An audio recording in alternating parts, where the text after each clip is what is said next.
मतलब समुद्र की ओर जाती है उसी को हम लोग थल समीर बोलते हैं। और समुद्र समीर जो होता है, वो समुद्र समीर वैसी मतलब वैसी वातावरण और अर्थात वैसी हवा जो होता है वह मतलब यानी कि वह वायु जो होते हैं वह समुद्र से वह थल की ओर जाती है, ठीक ना। तो वह समुद्र से थल की ओर जाती है, उसको क्या बोलते हैं, उसको हम समुद्र समीर बोलते हैं। तो इस प्रकार से हम लोग थल समीर और समुद्र समीर के बारे में हम लोग देख लिए हुए थे, ठीक ना।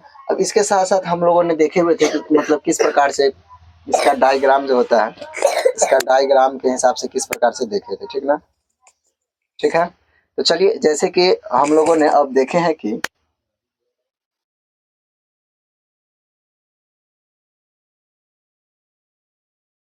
हम लोगों ने देखे हैं कि समुद्र समीर जो होता है वह किस प्रकार से होता है, ठीक ना। और जैसे कि यहाँ पे और इसका ये सब देखते हुए डायग्राम के हिसाब से हम लोग आगे पढ़े हुए थे, और इसके देखते हुए फिर देखे थे कि विकिरण क्या है। विकिरण क्या है, विकिरण क्या है, तो विकिरण जो होता है यानी कि पृथ्वी तथा सूर्य के बीच यानी कि अधिकांश स्थानों में जिसमें कोई माध्यम नहीं होता, जिसमें क्या होता है तो खास तौर पर कोई माध्यम नहीं होता है, ठीक ना। और यानी कि और सूर्य के से हम तक जो प्रकाश आती है वह एक दूसरे को यानी कि वह माध्यम के ही द्वारा जो जाता है, ठीक है। और माध्यम के हिसाब से हम लोग कोई भी चीज होता है यानी कि कहाँ, यानी कि जहाँ पे माध्यम नहीं होता उसको हम लोग निर्वात के नाम से जानते हैं। किसके नाम से जानते हैं, तो निर्वात के नाम से जानते हैं, ठीक ना। जैसे कि हम कल बताए हुए थे कि हम लोग को यानी कि सर्दियों में हमें किस प्रकार के वस्त्र पहनना चाहिए, ठीक ना। तो चलिए इसी पर चर्चा करते हैं और इसी पर चर्चा करते हुए हम लोग आगे की ओर बढ़ेंगे कि सर्दियों में हमें किस प्रकार के वस्त्र का उपयोग करना चाहिए, ठीक ना। तो चलिए अब हम लोग फिर देखते हैं, और यह सेशन जो है यह मुख्य रूप से आज यह चैप्टर आज एंड हो जाएगा और हम लोग फिर नेक्स्ट चैप्टर पढ़ेंगे। इसके आगे का नेक्स्ट चैप्टर जो है वह शायद लवण एवं भस्म होगा।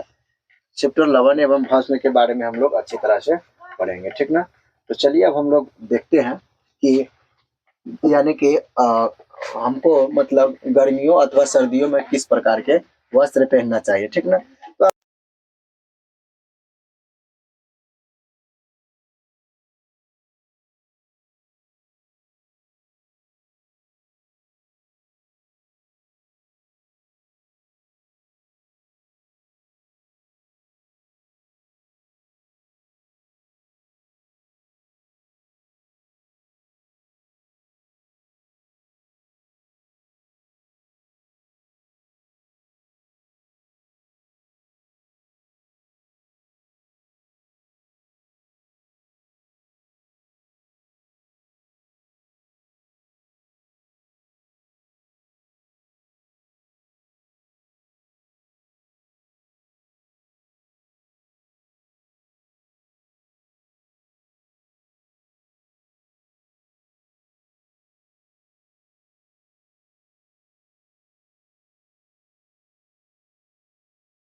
कहने का मतलब कि देखबे नहीं किए हैं, लाइटवा अथी माइक की आवाज़ थोड़ा बंद हो गया था, ठीक ना। तो चलिए अब थोड़ा देख लेते हैं सारा चीज़, वीडियो वगैरह सब क्लियर सब है कि नहीं, ठीक है।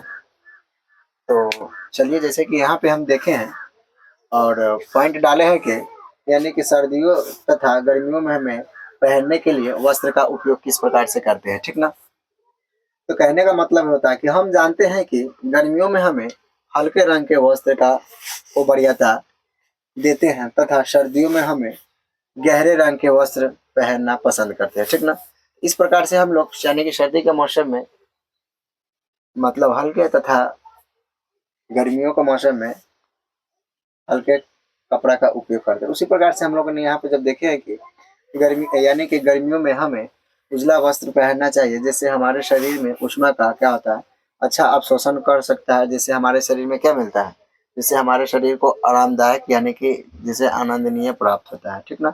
इसी प्रकार से फिर हम लोगों ने यहाँ पे देखे हैं कि सर्दियों में हमें काला तथा गहरे गहरे रंग का वस्त्र पहनना चाहिए, जिससे हमारे शरीर को आरामदायक मिलता है और इसके अपेक्षाकृत हमें ऊष्मा जो होता है वो अधिक अवशोषण करता है, ठीक ना। इस प्रकार से हम लोगों ने यहाँ तक अभी तक देखे हैं और देख नहीं पाए थे, बैटरी अचानक क्या होते हैं उसका डाउन हो गया था, ठीक ना। इस प्रकार से हम लोगों ने देखे हैं कि यानी कि सर्दियों में हमें किस प्रकार के वस्त्र का उपयोग करना चाहिए, ठीक ना।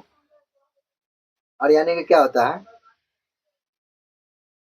आराम यानी कि अवशोषित करता है, ठीक ना। यानी कि इस प्रकार से अवशोषित करता है, इसलिए क्या होता है, इसलिए हमारे शरीर में जो होता है, ठीक ना, इसलिए इसलिए सर्दियों में गहरे रंग का कपड़ा जो रहता है वो गहरे रंग के सर्दियों में हमें इसलिए यानी कि सर्दियों में हमें सर्दियों में हमें गहरे रंग के गहरे रंग के कपड़े सर्दियों में हमें गहरे रंग के कपड़े सुखद लगता है, क्या लगता है, तो सुखद सुखद लगता है। और यानी कि ये उजला कपड़ा जो रहता है वो हमारे क्या करता है, वो हमारे शरीर में जो होता है, ठीक ना, वो हमारे शरीर को क्या करता है, वो उष्मीय को विकिरण को अवशोषित करता है। यानी उजला कपड़ा जो रहता है वो हमारे शरीर को क्या करता है, विकिरण जो होता है उसी को यानी को मुख्य रूप से अवशोषित करता है, ठीक ना। इस प्रकार से हम लोगों ने देखे हैं कि मतलब किस मौसम में किस प्रकार के कपड़ा पहनना चाहिए, ठीक ना।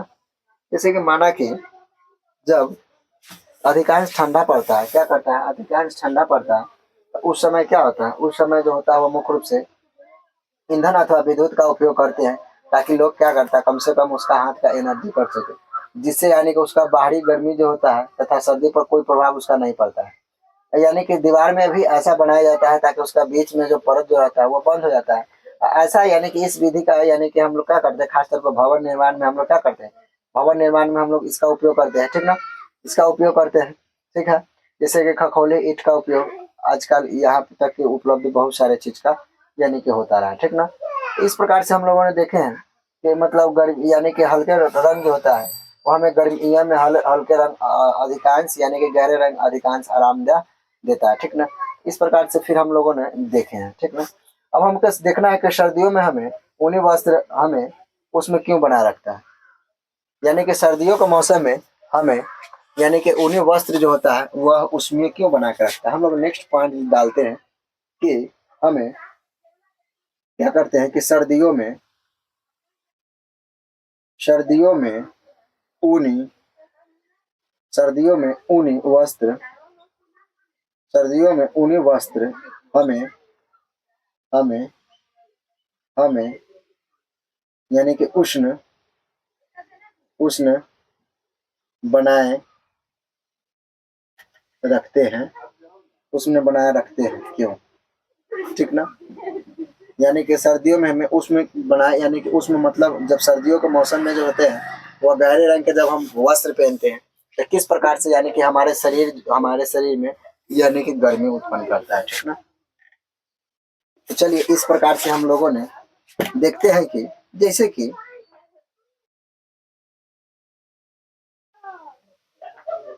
सर्दियों में हम ऊनी वस्त्र पहनते हैं। ऊन जो होते हैं वह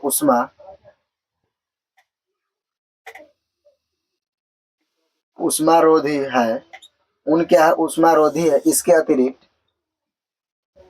इसके अतिरिक्त इसके अतिरिक्त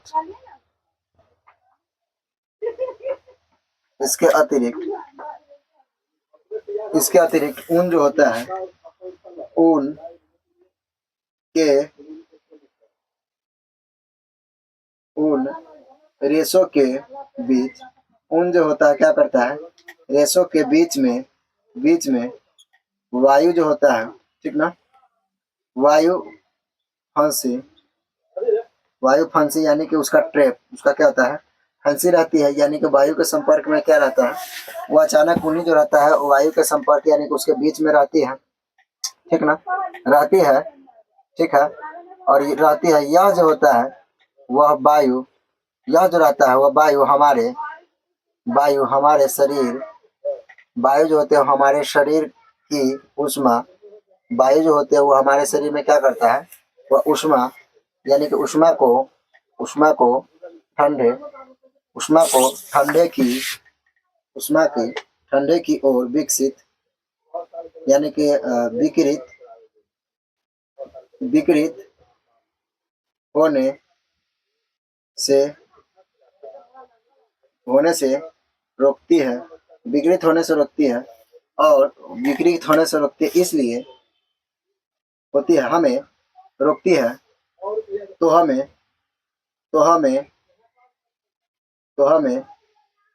क्या होता है? तो हमें उसमें यानी कि क्या मिलता है? यानी कि उष्णता का अनुभव होता है। उष्णता यानी कि क्या होता है? यानी कि गर्मी का अनुभव। गर्मी का क्या होता है? उसी प्रकार से यानी कि गर्मी का अनुभव।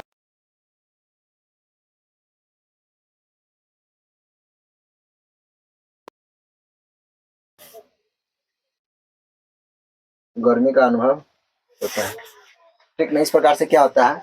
तो गर्मी का अनुभव होता है। इसी प्रकार से माना कि हम जब क्या करते हैं, अधिकांश जब क्या होता है, जब गर्मी का मौसम सॉरी ठंडी का मौसम आता है, उसमें हम लोग क्या करते हैं, यानी कि मोटा मोटा कपड़ा पहनते हैं। इसलिए मोटा मोटा कपड़ा पहनते हैं ताकि उष्मा का क्या कर सकता है? वह रोधी कर सकता है। उष्मा क्या कर सकता है? रोधी कर सकता है। और सर्दियों में हमें इसलिए यानी कि हमें यानी कि गहरा कपड़ा पहनना चाहिए, जिससे उष्मा जो रहता है उसके अतिरिक्त बीच में जो रहता है वो फंस जाता है। बीच में रहता है तो वह हवा मतलब बाहर नहीं निकल सकता है, नहीं बाहर की हवा को अंदर प्रवेश कर सकता है। जिससे क्या होता है? जिसके बीच में फंसी रहती है और वस्तु हमारे शरीर को क्या मिलता है? यानी कि यह उष्मा को ठंडे के विकिरण से यानी विकिरण होने से रोकती है। यानी कि जो हमारे शरीर में जो रहता है वह ठंडी हवा अंदर नहीं जाने देगा, तो जिसका यानी कि उसका विकिरण जो रहता है, तो उसका विकिरण को क्या करता है? रोकने का काम करता है, ठीक ना। जिससे हमारे शरीर को क्या मिलता है? जिससे हमारे शरीर को गर्मी मिलता है। जिससे हमारे शरीर को क्या मिलता है? इस प्रकार हमारे शरीर को गर्मी मिलता है, ठीक ना। कहने का मतलब ये होता है कि अब हम क्या करते हैं, यानी कि जब हम लोग कंबल का उपयोग करते हैं, कंबल ओढ़ते हैं, तो उसी प्रकार से किसी के चुनाव करके उसका उपयोग छूट देते हैं और देखते हैं यानी कि दो कंबलों के बीच जो रहता है वो आपस में किस प्रकार से, यानी कि जो वायु को रहता है, वायु को उसको बीच का जो अंतराल जो होता है वो किस प्रकार से तोड़ता है, ठीक ना। तो किस प्रकार से क्या होता है? मुख्य रूप से तोड़ता है, ठीक ना। तो इस प्रकार से हम लोगों ने देखे हैं कि यानी कि ठंडी के मौसम में हमें किस प्रकार का वस्त्र, अर्थात गर्मी के मौसम में हमें किस प्रकार का वस्त्र पहनना चाहिए, ठीक ना। तो इस प्रकार से हम लोगों ने देखे हैं, ठीक है। तो यह चैप्टर अब क्या हो गया, हमको जो हम लोग अभी ऊष्मा पढ़ रहे थे, यह ऊष्मा चैप्टर आज हम लोग का क्या हो गया? एंड हो गया, ठीक ना। अब हम लोग फिर इसका नेक्स्ट पढ़ेंगे, और इसका नेक्स्ट का जो चैप्टर जो है वह चैप्टर नंबर 4 है। वह चैप्टर नंबर क्या है? तो वह चैप्टर नंबर 4 है, ठीक ना। 4 में क्या है? अम्ल एवं लवण है। इसका आगे का चैप्टर जो है वह अम्ल एवं भस्म है। अम्ल एवं क्या है? भस्म है। कि अब हम लोग नेक्स्ट चैप्टर में पढ़ेंगे कि अम्ल एवं भस्म क्या है, और आप लोग भी इसको अच्छी तरह से पढ़ के आइएगा ताकि आपको बेहतर से बेहतर समझ में आ गया। हम भी बेहतर से बेहतर आप लोग के बीच अच्छा कंटेंट लेकर आए, ठीक ना, कंटेंट लेकर आएंगे, ठीक ना। तो चलिए अब हम लोग आज देख लिए और उसमें हम लोग का चैप्टर खत्म हो गया।